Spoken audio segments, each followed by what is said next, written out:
एक शाम जब मैं अपनी पत्नी के कपड़े धो रहा था तो अचानक मेरी नजर उसके एक कपड़े पर पड़े। एक छोटे से जले हुए छेद पर गई। सिगरेट से जला हुआ छेद। मेरा पहला मन हुआ कि मैं सीधे उससे इस बारे में बात करूं और उससे जवाब मांगूं, लेकिन मेरे पास कोई पक्का सबूत नहीं था।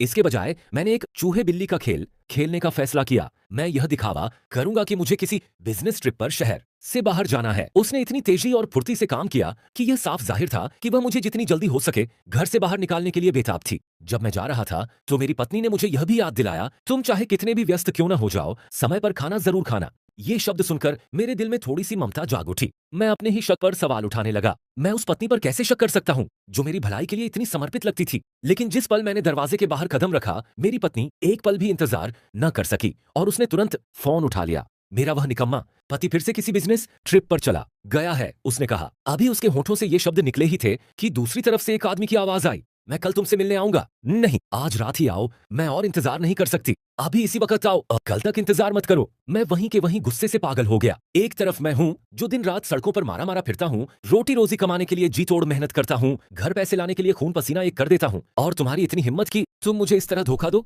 मैंने अपने दिल में जल रहे गुस्से को जबरदस्ती दबाया और कसम खाई कि मैं उस नीचा जोड़ी को, उस धोखेबाज औरत और उसके आशिक को इसकी भारी कीमत चुकवाऊंगा। मैं अपार्टमेंट के ठंडे सख्त दरवाजे से टिककर खड़ा हो गया। अंदर से लीन वानकिन की अश्लील फुसफुसाहटें और आहें मुझे एक जलते हुए लाल लोहे की तरह लगीं। अगर वह गलती से भी किसी ऐसे हैंडबैग का जिक्र कर देती जिसे वह पसंद करती थी तो मैं दांत पीसकर अपने क्रेडिट कार्ड की लिमिट पूरी खत्म करके और 3 महीने तक उसकी कीमत चुकाकर भी उसे वह खरीद कर देता था। और वह मुझे इसका क्या सिला देती है। घर पर बैठकर मेरे सिर पर बेवफाई के बड़े बड़े सींग लगाकर मैंने लगभग अपना पैर उठाकर दरवाजा तोड़ ही दिया था ताकि लिन वानकिन को उसके बालों से खींचकर बाहर निकालूं और उसे तब तक पीटूं जब तक वह अधमरी न हो जाए। मेरा पैर पहले ही आधा उठ चुका था, लेकिन फिर मैंने खुद को रोक लिया। नहीं, मैंने जबरदस्ती अपना पैर वापस जमीन पर रख दिया। अगर मैं अभी बस अंदर घुस जाता तो ज्यादा से ज्यादा मैं उन्हें पीट पाता, तमाशा खड़ा कर पाता।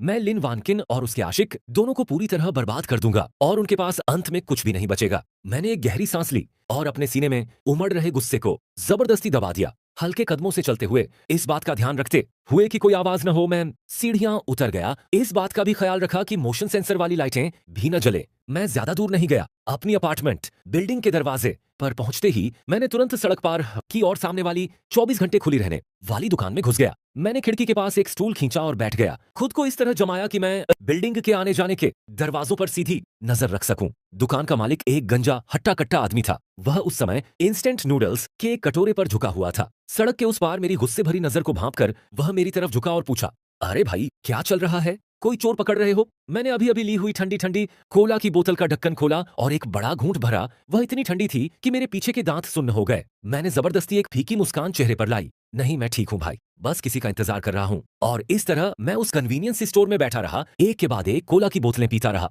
लगभग 20 मिनट बाद अपार्टमेंट बिल्डिंग का दरवाजा खुला। लिन वानकिन बाहर निकली। गुस्से से मेरी आंखें तुरंत लाल हो गईं। उसने एक रेशमी पतली स्ट्रैप वाली कमीज पहनी हुई थी, वही जो मैंने पिछले महीने ही उसके लिए खरीदी थी, जिसके ऊपर एक स्टाइलिश शनेल स्टाइल की जैकेट थी। उसके पैरों में वही ऊंची हील्स थीं जो मैंने अपने जन्मदिन पर उसे तोहफे में दी थीं। उसके बाल एकदम सही कर्ल्स में सजे हुए थे। उसका चेहरा बेहतरीन मेकअप से सजा था और उसने खुद पर इत्र भी छिड़क रखा था। सड़क की पूरी चौड़ाई पार करने के बाद भी मुझे ऐसा लगा जैसे मैं उस इत्र की तेज महक को अभी भी महसूस कर सकता हूँ। हमारी शादी को 3 साल हो चुके हैं, फिर भी जब भी वह मेरे साथ खरीदारी करने जाती थी उसने कभी भी अपने पहनावे पर इतना ध्यान नहीं दिया था। हर बार जब मैं उसे रात के खाने पर बाहर ले जाने का सुझाव देता था तो वह बिल्कुल बिना मेकअप के चली आती थी, यह कहते हुए कि हम तो पुराने शादीशुदा जोड़े हैं, फिर इतनी सारी झंझट करने की क्या जरूरत है। तो अब पता चला कि उसे असल में झंझट से कोई दिक्कत नहीं थी, बस वह मेरे लिए इतनी मेहनत नहीं करना चाहती थी। मैंने उसे टैक्सी रोकते हुए देखा, ड्राइवर को एक पता दिया और वह रात के अंधेरे में तेजी से निकल गई। मैंने तुरंत अपने हाथ में पकड़ी सिगरेट फेंक दी और दुकान के मालिक से चिल्लाकर कहा, मैं पैसे दे रहा हूँ, बिल। मैंने काउंटर पर $20 फेंक दिए, फिर मुड़ा और पीछे आ रही एक टैक्सी को हाथ देकर रोका। ड्राइवर, आगे वाली उस सफेद फोक्सवागन का पीछा करो। ओ, ज्यादा पास मत जाना, उसे पता नहीं चलना चाहिए कि हम उसका पीछा कर रहे हैं। मैं पिछली सीट पर धंस गया। मेरी आवाज थोड़ी कांप रही थी, डर से नहीं बल्कि कोरे गुस्से से। ड्राइवर पूर्वोत्तर का एक हट्टा कट्टा आदमी था। मेरे चेहरे पर परेशानी देखकर उसने तुरंत एक्सीलरेटर दबाया और पीछा करना शुरू कर दिया। वह तुरंत बात समझ गया और अपनी आवाज धीमी करके मुझसे पूछा, अरे भाई, क्या बात है? वो मेरी बीवी भाग गई है। दांत पीसते हुए मैंने तुरंत एक झूठ गढ़ दिया। हाँ, मेरी बीवी पर जुए का कर्ज चढ़ गया है। वह चुपके से अपने लेनदारों से मिलने चली गई है। मुझे चिंता है कि कहीं उसके साथ कुछ बुरा ना हो जाए। पूर्वोत्तर का वह ड्राइवर तुरंत भड़क उठा, अरे बाप रे, उस औरत में तो बिल्कुल भी अक्ल नहीं है। तुम चिंता मत करो भाई, मैं 20 साल से गाड़ी चला रहा हूँ। मैंने आज तक किसी का पीछा करने में कोई गलती नहीं की है। मैं उनके पीछे ऐसे लगा रहूंगा जैसे गोंद पक्की बात है। अपनी बात का पक्का ड्राइवर ने सच में अपनी काबिलियत का कमाल दिखाया। आगे वाली कार को बिल्कुल भी भनक नहीं लगी। वह एकदम सही दूरी पर पीछा करता रहा, न ज्यादा पास न ज्यादा दूर। इस पूरे समय वह मुझे सलाह देता रहा, ओ भाई जब हम वहां पहुंच जाए तो बस सीधे अंदर मत घुस जाना, पहले पुलिस को फोन करना, जुए के कर्ज का मामला पुलिस ही संभालती है। मैंने मन ही मन एक कड़वी मुस्कान दी। पुलिस को फोन करूं, उससे क्या फायदा होगा? यह मामला महज जुए के कर्ज से कहीं ज्यादा घिनौना है। लेकिन जबान से मैं बस नाटक करता रहा, शुक्रिया भाई। मुझे पता है। हम लगभग 20 मिनट तक गाड़ी चलाते रहे और आखिर में शहर के बीचों बीच बने बोयुएफू रिहायशी कॉम्प्लेक्स के गेट पर रुके। मैं इस जगह को जानता था। लीन वांचिन गाड़ी से बाहर निकली। बिल्कुल अपने घर जैसा महसूस करते हुए उसने गेट पर खड़े सिक्योरिटी गार्ड से नमस्ते सलाम किया और सीधे कॉम्प्लेक्स के अंदर चली गई। उसे देखकर ऐसा लग रहा था कि वह पहली बार यहाँ नहीं आई है। मेरे अंदर की आग एक बार फिर भड़क उठी। तो बात यह है कि ये दोनों काफी समय से एक दूसरे के साथ चक्कर चला रहे थे। यह कोई 1-2 दिन का मामला नहीं था। मैंने टैक्सी ड्राइवर से कहा कि वह मेरा इंतजार वहीं गेट पर करे। मैं टैक्सी से उतरा और गार्ड रूम की तरफ गया। सिक्योरिटी गार्ड को एक सिगरेट दी और मुस्कुराते हुए पूछा, अरे भाई बस एक छोटी सी बात पूछनी थी, वह जो अभी अभी अंदर गई है वह किस बिल्डिंग में गई है? उसने सिगरेट नहीं ली। गार्ड ने बस मेरी तरफ शक भरी नजर से देखा। उसके चेहरे पर साफ साफ शक के भाव थे। तुम कौन हो? क्या तुम यहाँ के रहने वाले हो? मैं अपने बॉस की निजी बातें किसी को ऐसे ही नहीं बता सकता। मुझे इसकी उम्मीद थी। मैंने अपने बटुए से 100 युआन का एक नोट निकाला, उसे सिक्योरिटी गार्ड के हाथ में थमा दिया और फिर उसे सिगरेट ऑफर की। अपनी आवाज धीमी करते हुए मैंने कहा, भाई मेरा एक काम कर दो। वह मेरी बहन है। मेरा जीजा किसी और के साथ चक्कर चला रहा है। मेरी बहन उन्हें रंगे हाथों पकड़ने यहाँ आई है। उसे डर था कि कहीं बात बिगड़ न जाए, इसलिए वह मुझे भी साथ ले आई। मुझे बस ये जानना है कि वह किस बिल्डिंग में गई है, ताकि अगर कुछ भी हो तो मैं समय रहते वहां पहुंच सकूं। गार्ड ने अपने हाथ में 100 युआन का नोट महसूस किया, फिर मेरी तरफ दोबारा देखा। इस बार उसकी नजरों में थोड़ी हमदर्दी थी। उसके चेहरे के हाव भाव तुरंत बदल गए। उसने सिगरेट ली, मेरे कान के पास झुककर फुसफुसाया, बिल्डिंग 12 यूनिट 1 अपार्टमेंट 18-1। मालिक का नाम झांग हाओ है। वह औरत अक्सर यहाँ आती रहती है। हम सब उसके चेहरे को देखने के आदी हो गए हैं। मेरा दिल बैठ गया। झांग हाओ, यह नाम जाना पहचाना सा लगा। वह उस कंपनी में डिप्टी टीम लीडर था जहां लिन वानकिंग काम करती थी। लिन वानकिंग ने पहले भी कुछ बार उसका जिक्र मुझसे किया था। उसने कहा था, बॉस झांग बहुत अच्छा इंसान है, वह सच में मेरा बहुत ख्याल रखता है। उस समय मैंने भोलेपन से जवाब दिया था, अच्छा तो तुम्हें सच में उसे ठीक से धन्यवाद देना चाहिए। कभी उसे खाने पर बुलाओ। तो पता चला कि मैंने तो खुद ही भेड़िए को अपने घर में बुला लिया था। असल में मैंने खुद ही अपने सिर पर धोखेबाज पति होने का कलंक लगा लिया था। मैंने गार्ड को धन्यवाद दिया, पीछे मुड़ा और वापस टैक्सी में बैठ गया। पूर्वोत्तर का वह हट्टा कट्टा ड्राइवर मुझसे बोला, अरे भाई कैसा रहा? क्या तुम्हें वह मिल गई? मैंने सिर हिलाया और कहा, ड्राइवर साहब क्या आप मेरा एक काम करेंगे? मुझे ट्रेन स्टेशन के पास वाले हिल्टन होटल ले चलिए। ड्राइवर एक पल के लिए हैरान रह गया। आप ऊपर नहीं जा रहे? मैं मुस्कुराया, एक ऐसी मुस्कान जो बेहद खौफनाक थी। कोई जल्दी नहीं है, असली खेल तो अभी शुरू हुआ है। पहले उन्हें कुछ और दिन मजे कर लेने दो। जैसे ही ड्राइवर ने मेरी तरफ देखा, उसके चेहरे के हाव भाव पूरी तरह बदल गए। शायद उसे लगा कि मैं एक ऐसा इंसान हूं जिसका दिमाग बेहद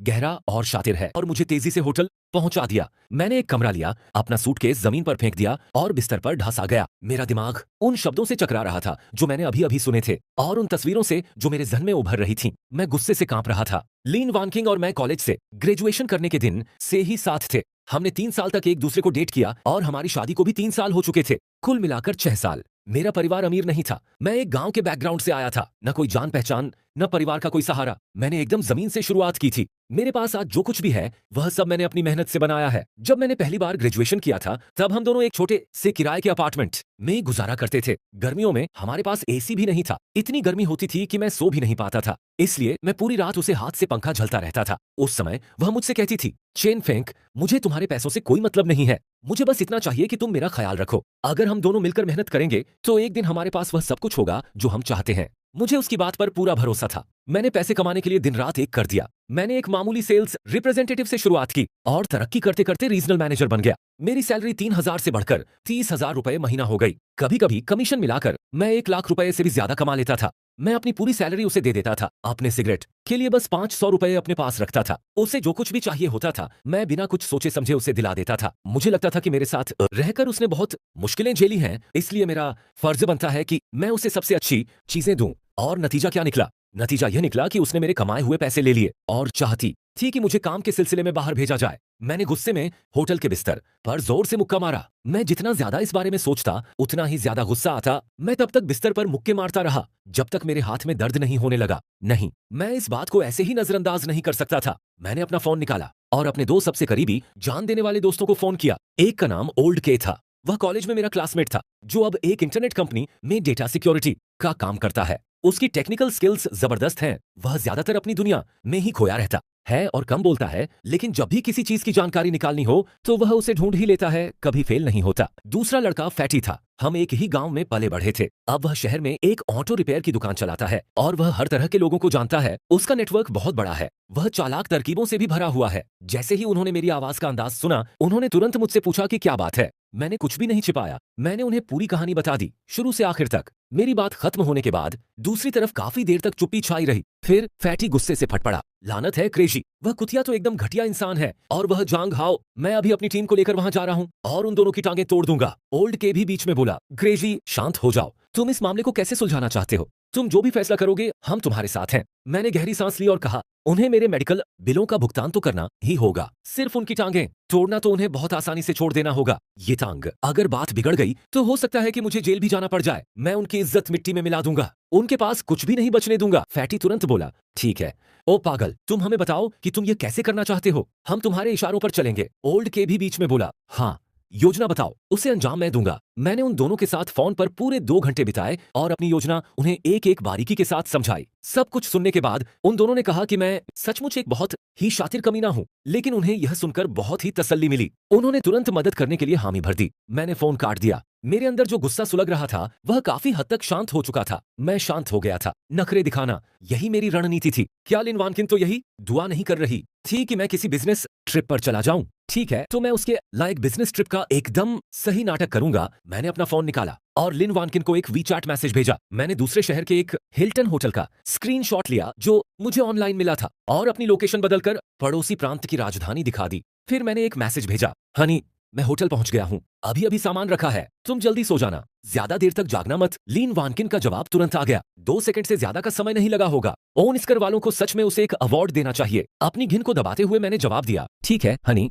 तुम हमेशा मेरा ख्याल रखती हो। ओह वैसे इस ट्रिप पर मुझे एक लिमिटेड एडिशन हैंडबैग दिखा जो मुझे लगता है तुम्हें बहुत पसंद आएगा। जब मैं वापस आऊंगा तो तुम्हारे लिए ले आऊंगा। ये एक सरप्राइज होगा। इस बार लिन वानकिन का जवाब और भी तेजी से आया। उसने एक प्यारा सा इमोजी भी भेजा। ओह हबी, तुम सबसे अच्छे हो, लव यू। जब तुम बाहर हो तो अपना भी ख्याल रखना, ज्यादा काम करके खुद को थकाना मत। मैं स्क्रीन को घूरता रहा और एक ठंडी व्यंग्य भरी हंसी हंसा। जो सरप्राइज मैंने तुम्हारे लिए रखा है, बस तुम इंतजार करो। यह कुछ ऐसा होगा जिसे तुम अपनी पूरी जिंदगी कभी नहीं भूल पाओगी। अगले 2 दिनों तक मैंने हर दिन होटल से लिन वानकिन को मैसेज किया, उसे अपने पूरे दिन की जानकारी दी और अपनी ऐसी तस्वीरें भेजी जिनसे लगे कि मैं शहर से बाहर हूं। ये सभी तस्वीरें मैंने इंटरनेट से ली थीं। मैंने उसे ऐसी तस्वीरें भी भेजी जो ओल्ड के ने मेरे लिए तैयार की थीं, जिनमें मैं क्लाइंट्स के साथ खाना खा रहा था और कंस्ट्रक्शन साइट्स की तस्वीरें थीं। सब कुछ एकदम असली लग रहा था। हर बार जब लिन वानकिन पूरे दिन वह मुझसे प्यार भरी बातें करती और मेरी देखभाल का दिखावा करती, लेकिन जैसे ही मैं पीठ फेरता वह झांग हाओ के साथ अंतरंग हो जाती। मुझे यह सब पता था क्योंकि ठीक अगली रात मैं चुपके से घर वापस आ गया था।